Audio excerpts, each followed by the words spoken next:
dalawang F-14 fighter jet. Lumilipad, May no? lumilipad, may lumilipad. Sige. Parang Top Gun. Pag sinakyan mo talaga yan, naku! Target lock. Maverick problema. Goose, Iceman. I'm just saying names. Yeah! Hindi ko pa napapanood actually. Oh, yung ano, yung huli? Yung Alam ko lang. Yun yung may Miles Teller, di ba? Ha? Yun yung may Miles Teller. Oo! Pinapanood ng tatay ko rin sa araw. Ito naman. Ang galing nun, ang galing nun. So right now, it is gonna be a very interesting game here. Here we go. Oh my God. Aside from controlling the purple buff, there's very little they can actually do para magawa ng paraan to. Pero right now, look at that. Yung Rebellion, sobrang confident. Wow! Unit easy. Ang lalim ni Audit Easy. Oh. Grabe, pinigyan yung pinigyan yung Batilda. One port na lang buhay ni Vin. Ano pa back siya? Oo. That's pretty good. That will mean na secured nila to. Nabanggit mo na, Carl. Back siya. Ba't wala si Back siya sa meta? Ay, nga. Wait, yun oh. Hindi siya pinapansin sa akin sa baba. Ayun, napunta nga sa kanya. Yung damage. Ang sakit. Ng bola. Ang bilis gumalaw ng Rebellion, man. It really hurts. Masakit, the truth hurts. The truth hurts. And the truth is, hindi nakahanap na sagot ng BTR so far. In the first minute, kita natin all the shots called by Rebellion. Ay. Actually, you know what? BTR, pwede sana sila mag... Actually, pwede sila mag-Guinevere, pero mahirap ding hulihin ng Fanny ng Guinevere. So, never mind. Ang hirap Hindi nga pala target lock yan. Lupa nga pala target ng Guinevere. Oh, steal shot. Tunay na steal Ayan! shot. Ayan, binibigyan dahan-dahan. Okay, the good thing para sa BTR dito, wala masyadong kills yung Fanny pa. Tama. Dapat sa, pagkutong ito, may nabibiktima na yan na lane. So far, they are surviving. Way low. Naku, maganda. Sidestep yun. Sway low. Sexy yun. Sexy. Alam niya na hanggang dito lang yan, boss. Aha. Safe to, hindi ako mag-flicker. And nakasurvive pa nga. Wala pang first blood, ladies and gentlemen. 2 minutes in. Konting ano lang, konting sidestep. And alam niya yung alam niya yung raise ng espada. No, Appraiser's Wrath. Very, very well done there. Alam ko pag dito ako, hindi ako tatamaan. Galing. Alright, first Magaling siya buff. makipagpatintero. Alam niyo yun. Alam niyo yun. Ano nyo to eh? Kalye nyo to eh. Wait lang ha. Ay, napakabilis si Turtle para din sa BTR. Humahawal ngayon ng Rebellion. Naku po, hindi naaabot sa Retribution.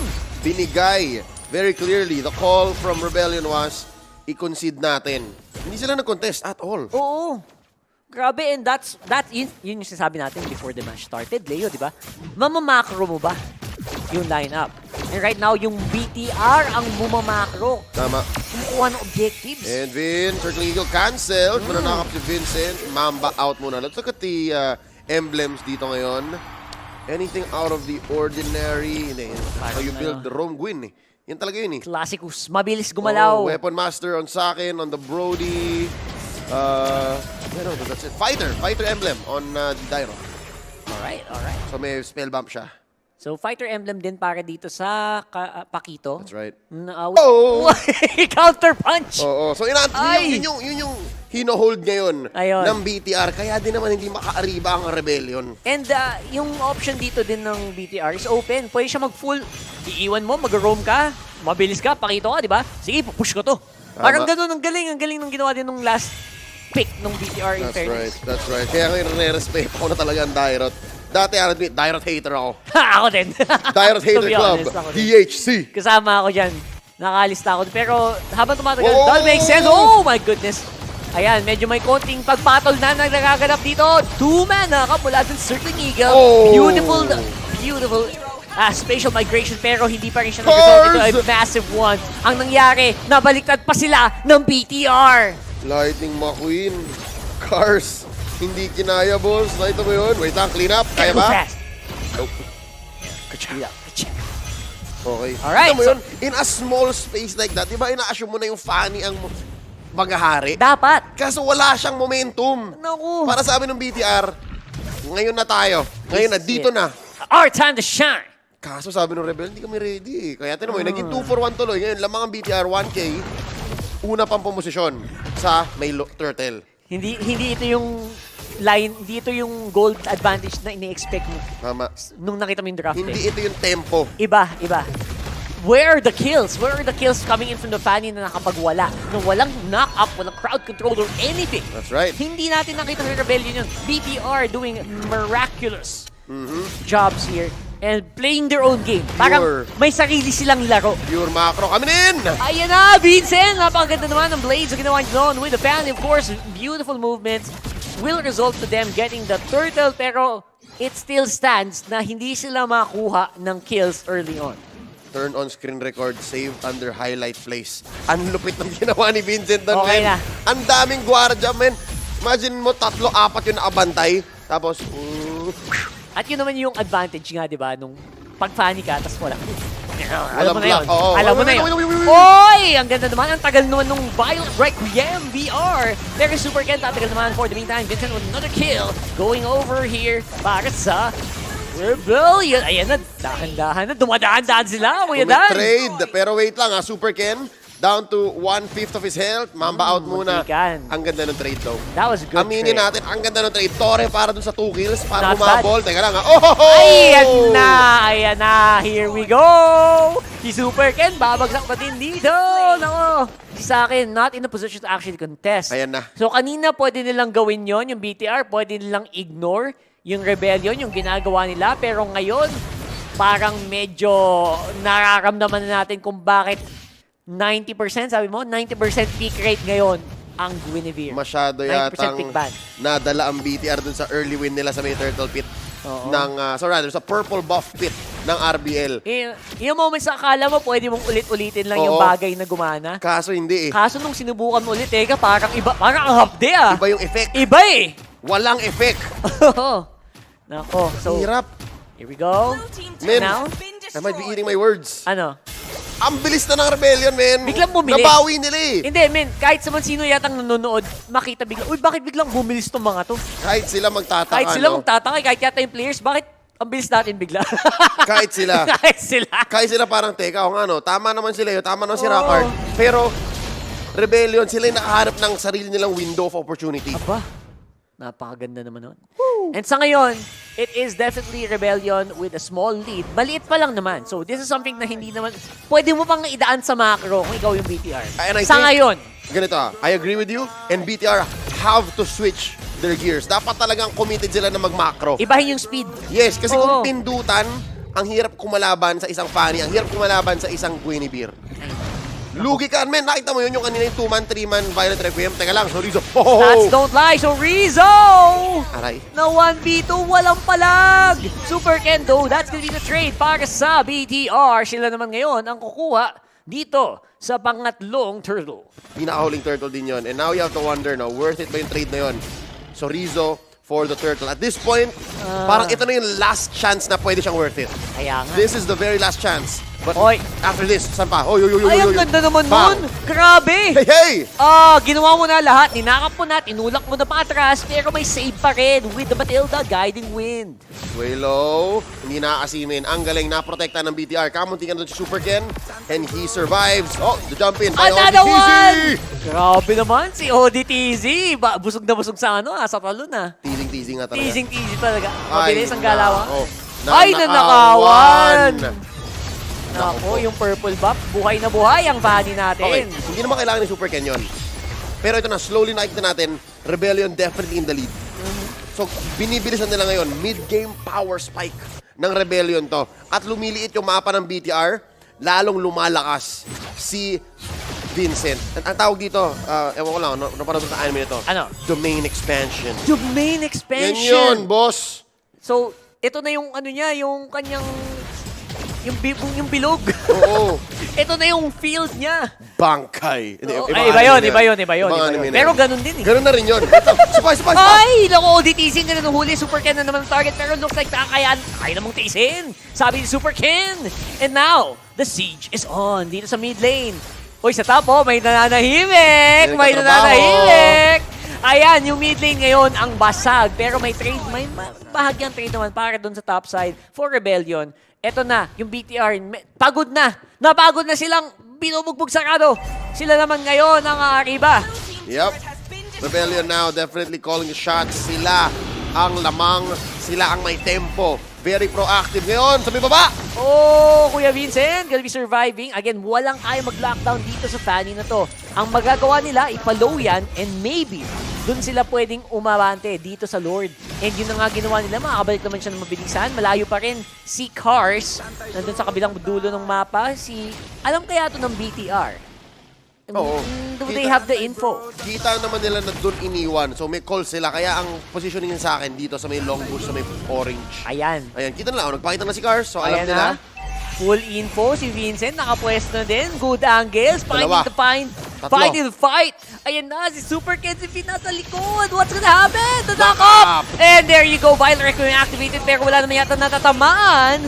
And it's gonna be Vincent with the Lord. Rebellion taking everything. 2 for none. Plus the major objective. Mapa pulang-pula. That was all Rebellion, Zion. Wow. Okay, so kung ano na, kumakagat na yung yung epekto ng draft nila. I Ito would na say, ito yung in-expect natin. Oo. Nas bilis ng Rebellion. Tama. And sa totoo lang, it's a new formula, no? Hindi pa natin nakikita yung ganitong klaseng equation or ganitong mixture ng heroes or kits. Kaya nga naman siguro mali yung basa natin Oo. sa tempo at bilis niya. It's more of a mid-game power spike with a late-game finishing clean-up crew. And ito na yun. After nila manalo, team fight after team fight after team fight. No! Oh! ODTC, 2-man knock-up. Medyo mabagal ang follow-up. Pero Highs! Lord dito. Ba't ka na ma-highs? Kamuntikan na si Highs. Hindi ka na. Oh my goodness. Pero namatay pa rin Super Ken. Ay. Still worth it. Highs nga talaga. Highs. Highs more. More damage, I think. More damage. Ay, ito. Hindi pa natin nakikita yung full form ng Rebellion, ah. Oo. Kasi itong si High Zamor, pansin mo hindi pa natin siya kinukol eh. Naiwan sa kusina. Tama. Itong si High Zamor, dun sa Bruno. So good luck. Medyo mahapdi na yan. Pag yan sumama na sa full-on 5v5 team fight, siguro mapapatuhit, one-hit ka dyan. Kaya weird to. Kasi si Saken ang sumasama kanina sa fight, kaya nahanap siya. Yeah. Ngayon, pag si Haizamor naman na nagsabing, pre, itabi mo, worthy ko na to. Naku. Doon nakakatakot. Yan, pwede mang two-hit yung ganyan. Yung ganyang klaseng Bruno. Crit build, boss. Tapos medyo napigilan yung kalaban mo, hindi makalabas sa base. Ayan na, dito na papasok yung Bruno na hindi mo pwedeng tiisin. Yep. Lalo na ngayon, medyo umuube ang BTR. Ubay. Lahat yan, tatamaan ng ult ng isang Bruno. Ano ang tawag nila sa ubi sa Indonesia? Meron bang ubi doon? I don't know, man. You're far the as I Indonesian know. expert. I'm not an Indonesian expert, pero para sa... Wala akong nabalitaan. Wala eh, no? Parang wala. Is it a unique Indonesia? Purple yam. Kapag Yun ang Ay, hindi. Meron. international May name. international siya, Oo. no? So, So, kung saan bansa may purple yam, may ube. yun ang susunod na ating tatanungin. Meron bang Indonesian? Ang tanongin natin sa mga nag-international broadcast mamaya kasi they're also watching the same thing. They're Ay, oo also naman. noting na, uy, teka lang ha, BTR, Sobrang they're ano, sticking together. So, pag sinabi ng Rebellion, game na, game na. Ayun, sumakay si Sorgizo. Oy. Sumakay pero, teka, hindi ito yung hindi ito yung biyahe na gusto ko. Walang follow through yun. Wala ba? Walang follow through yun. Buti na lang. Pero we're seeing, di ba, yung effect nga ng pick. Pwedeng sumakay. And pag mamaya, na-champahan ni Sorgizo yan na low, pwede pang mapatay. Tama. Pero ang tanong mo kasi, saan tayo papunta? Sasakay ka pero saan papunta? Ay, saan ang punta? Nako. Never naman in control ang BTR. Because BTR can only really control where they go, tsaka yung counter punish. Yan nga, again, the Dairot, the perfect anti-turn hero. So, kapag nakaporma ang BTR, at sa sinabi nilang ito, dito tayo maglalaban, saka lang sila pwedeng So, gumaw. parang nakaangkas lang sila ngayon. Tama. Tapos, depende na kung paano nila didiskartehan kung kailan sila papara. Very defensive, very counterplay-centric. Wait ako. Purple. Super Ken, did he get it? He did! He did get it. Tapos walang retry Walang yun. retry, ah. Ay, nako. Okay. Pwede pa to. Pwede pa. Kuya na, ako, ito na yun. Contestable! Kaso hindi sila makapabante, si ODTZ. Grabe namang zone yun. You shall not pass. Ang ganda nun. Grabe. Isang hero, tatlo pinigilan. Diba? That's it. Mag-Rom Guinevere na ako, boss. Bukas ang room rate. Mamaya. Ay, maglalaro tayo niya. Mamaya. Tapos papakitaan natin. ML na ML ako dahil sa pinapakita ng mga Indonesian teams today. Kahit na anong oras tayo matapos dito. Yung Pinoy meta kasi, madalas natin makita eh. Pero itong pinapakita nilang Indo, Iba, no? well, Filipino teams have played Ay, Rome galing. Guinevere. Grabe naman. To be Ginamit fair. naman natin yun. Oh, to be fair. Pero hindi, iba yung laro nila eh. Kapag BTR Rebellion, parang saya eh. Or siguro masaya lang talaga yung gameplay na ginagawa nila with kung sino yung kalaban. True. Right now, sobrang lilikot ng mga kalaban. Pag nahuli mo, stonks ka. Yan. So right now, here it is. Ito na ba ang huling siege ng Rebellion. We're gonna see here, may galawan naman si Kuya Cars. Eto na si Kuya Vincent! Nasa Gedli. Gedli Magic. Naku mo, nahilan ni Super Ken. Ng energy eruption, munti ka na yun. Oo, isa pa siguro ang turret hit doon, patay yun. Pero okay na, masaya sila. I think that's good, yeah. They got mid lane inhibitor, bottom almost. Pero medyo nagpapakita na ang Rebellion na meron silang asim. Meron silang asim factor. Kailangan nilang pigilan yun. Kasi sobrang ahead nila, man. 10K? 10K DP. Anong nabibili mo sa item 10, alright? Medyo may defensive items sa si Vincent. Titingnan natin si Hyzamor. Almost full build, isa na lang pa. Sorizo though. Oy! Kapuntikan. Ingat! ODTZ! Hindi. Ay, ayun. Full defense Full Sorizo. defense? Casual Fury Hammer. Seryoso na yung BTR. Seryoso na sila. And right now, I would say na mas in position din naman sila to counter punch. Yung sinabi nga natin kanina. Yep. Pwede silang pumara bigla at bigla na magulantang itong Rebellion pag nagkamali sila ng pwestuhan. So far, hindi pa nagkakamali si Vincent, di ba? Yep. Masyado. Hindi pa naman. Hindi pa naman. Huwag ka lang magkakamali ng kable. Wag lang Madami siyang- nang nabiktima doon. Huwag lang siya mag-stay ng 2 seconds longer. Oo. Nang bawal. You have to be, yung problema pag funny ka, on point ka each and every time. Uy. Magkamali ka ng isa, dire-diretso na para sa team mo. That's right. Ayun, again, ang laking shutdown goal niyan. 6K? 6 kills. Ay, naku. Pag napigilan yan, lalo na punta kay sa akin, ay, nako. Nako. Sa kanya talaga. Sa kanya talaga. Sabi niya sa akin. Oh, sim. But now, thinking of where else BTR can find avenue, no? Kung paano sila makaka-comeback, feeling ko, wag nilang i-contest on Lord. Ay, Pwede nilang ilaban contest yung elsewhere. Ano gagawin nila? Oo, kasi may matatalo sila pag kinontes ito eh. So, wag silang ko-contest, lilipat sa ibang parte ng mapa. Oo. Parang ganun. Humanap sila ng way na mag-turn muna. Oo. Parang ganyan, parang ganyan. Parang Ay, ganyan. ayan na nga. Ayan. Nalapagan. O yun! Si Hyzamor, lalaban pa kaya yan? Now that he is half HP, ito na ba ang time ng BTR para umabante? Ay, si Vincent! Dumadali doon sa Gedli. Si Vincent? Nakadali ng isa. Trinabaho niya, men. Walang minions yun. Walang minions. Siya lang. Ako lang to. Sa bagay, sobra na yung penetration ng build niya ngayon. So, Oo. kahit walang minions, tumagos eh. Konti lang eh. Konti lang yung buhay. Kahit ng damage Konti. siya din. Oh my Solid na yun. goodness. Full build na fan yan eh. Okay, okay. So, nagawa niyo ng paraan yung minion waves doon sa baba at yung flow na paganda para sa Rebellion. Pero what's the Lord gonna look like? Yep, again, I think BTR understands, no, na hindi nga talaga dapat tayo mag-contest. Oo. Kasi Ay! ganito yung mangyayari. Eh ba, ito. Iyan kumukontest ka, Super Ken. Itong sa'yo! Sabi ni Hyzamor. And that is a jungler down para sa BTR. And alam nyo na ang ibig sabihin nun. Rebellion with a free Lord. Ito ang kanilang pangatlong Lord. It's an evolved Lord. So ngayon, humirap lalo yung in-base defense ng BTR. Kasi may extra damage source yung Rebellion. Good news is papasok siya 20 seconds from now. Boy, na Super Ken nun. Pero may gamit na ba sila? Is that enough? Naku. 12? 13k gold. 13k gold. Ay, ODTC MVP, no? That's- Pasimple lang eh. That's Pero one gumagana. full item across the board. Everyone. Everyone. You get one. You get an item. You get an item. Lahat may item na extra Per roll. per roll. Ang bigat nito. Lupit. And most of that gold din, napupunta din kila Hyzamor. Yan, madami din siyang assist, di ba? And kay Vincent. So, sa mga tamang targets din. Ngayon, worst case scenario para sa Rebellion, ang makuha lang nila itong inhibitor tapos makadepensa ang BTR. Best case scenario, this could be the last team fight. Possible last team fight dito. Sisimula na si Vin. Medyo nakalahati na ang buhay. Activated na with the Flask of the Oasis. The shielding is all good in the hood. Pero ang BTR, napapaligiran na kayo! Sumuko na kayo! Ibaba nyo na ang inyong mga baril! Ito na! Sisimulan na ng Rebellion! Ang kanilang atake at sila na ang magwawagi laban sa BTR!